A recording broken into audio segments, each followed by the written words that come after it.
最近疯传的美国第6代战斗机的摄像图，从图中看呢，它的设计确实有些颠覆传统的意味。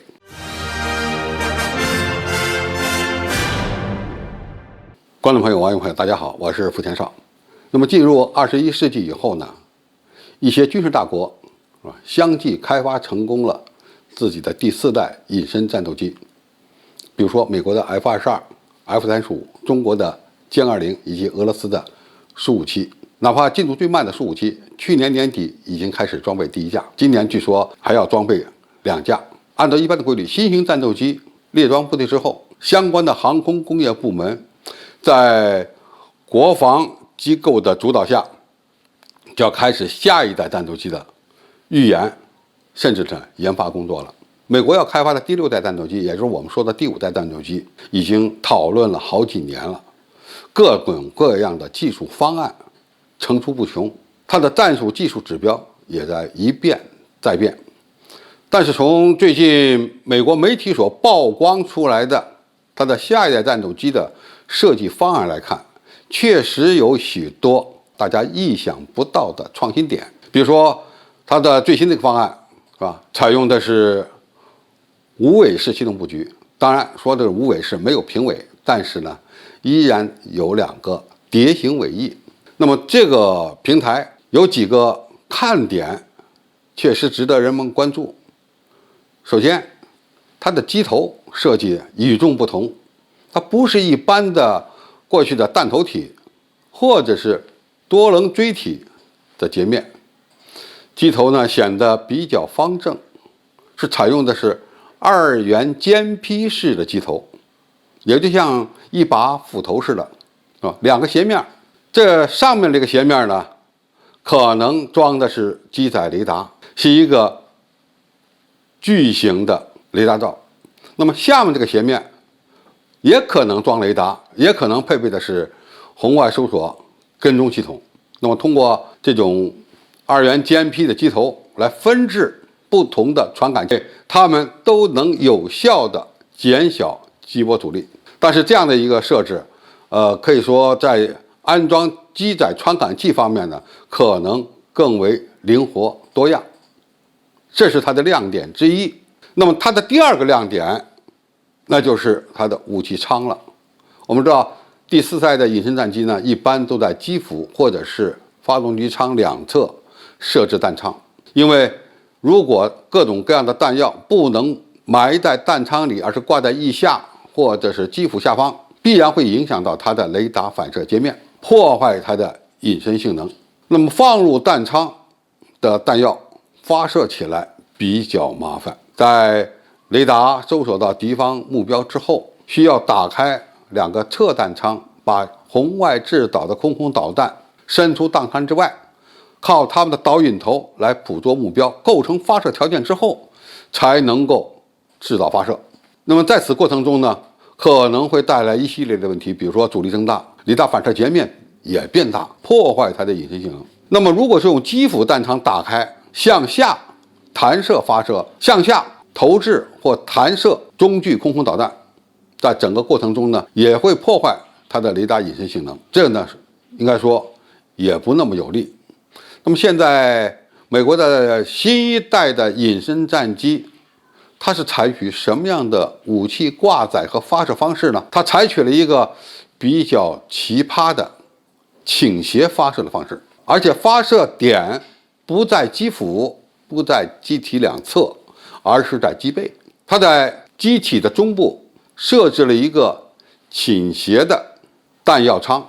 这个弹药舱呢穿过整个机体，这里面呢可以配置不同的弹药，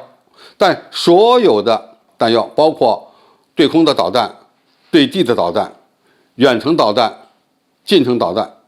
绝大部分都采用三角形的截面。那么三角形的截面理论上讲隐身效果非常好，这只是其一。其二呢，一个发射筒如果是方的，那么如果导弹采用三角形截面，它起码可以塞进去4枚导弹，这样的话就可以大幅度的提高它的携载量。我们知道机腹弹仓的容积有限，你要想把一些外形比较奇特的导弹塞进去，数量必然会受到影响。那么过去呢，美国曾经考虑开发一些截面为梯形的空对空或者是空对地导弹，这样的话呢，也能够把好几枚导弹呢摞着塞到弹舱里。现在呢，它干脆改成三角形的截面的话，塞进去的导弹数量可能会更多，这是它第二个创新。那么这种倾斜发射的导弹箱是向下发射呢，还是向上发射？从他们示意图看，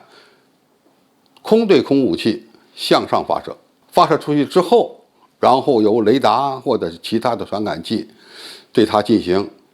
初期的引导，让它瞄着敌方的目标飞去。那么如果是对地攻击或者对海攻击的精确制导弹药，也从背部发射出去，好像会存在的一些问题。据说呢，这些对地对海打击的弹药呢，是从上往下发射的。当然，这个弹药箱怎么配置，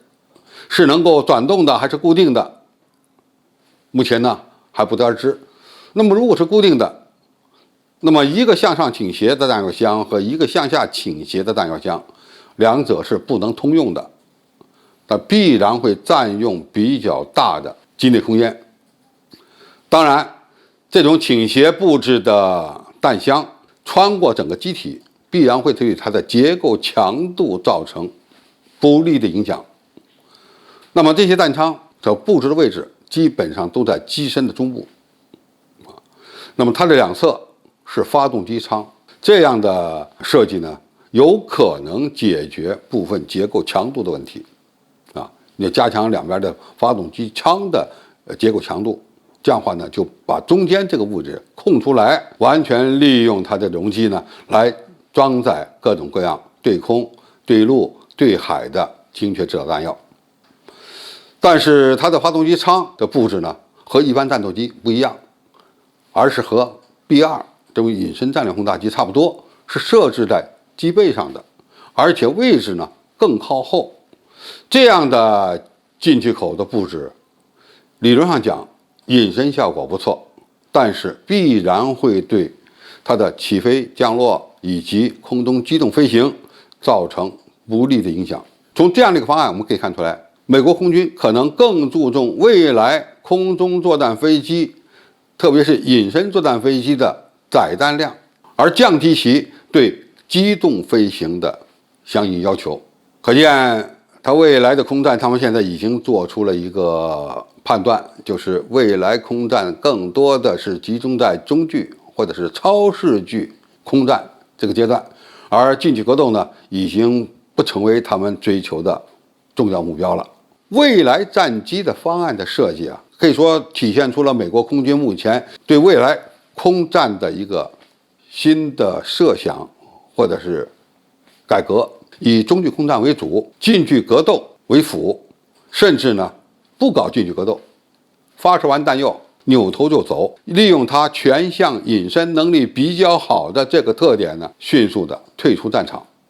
那么其他的仗怎么打？靠中程僚机来辅助它执行对空、对地攻击任务。当然，目前美国刊物上透露的这个美军下一代战斗机的方案不一定是最终的定案，它也可能还会再做相应的调整。但不管怎么讲，从这个方案中呢，我们会看出来，